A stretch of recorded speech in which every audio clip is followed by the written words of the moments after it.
Joining me with her call to Governor Cuomo and Mayor Bill de Blasio to keep convicted murderers behind bars and let police do their jobs. New York Congresswoman Nicole Malliotakis, good morning to you.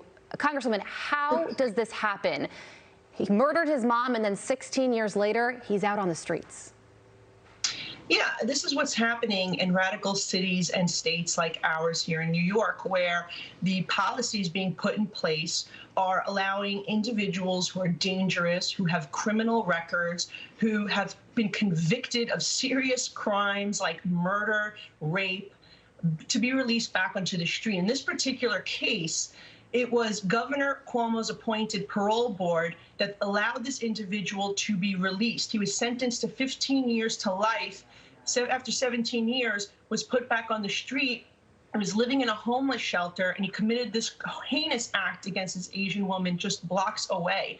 But this is an example of how the mayor and the governor are taking our city and just destroying it. The quality of life is decreasing as taxes are increasing and crime is skyrocketing due to this policy, as well as bail reform, which has released many dangerous people back onto the street, including those with extensive criminal histories and repeat offenders.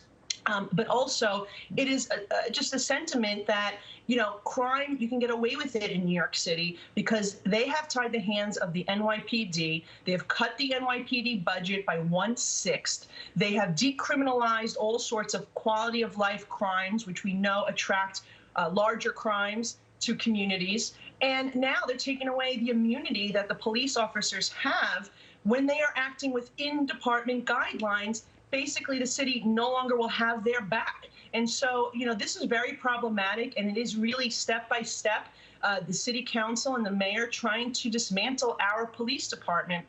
And people should be really concerned because this immunity that they just passed in the city level, you know, they're trying to bring that same policy to Washington. We just voted on a bill the other day that took that same policy and tried to make it federal law. So people all around the country should be concerned about public safety should that happen. Absolutely.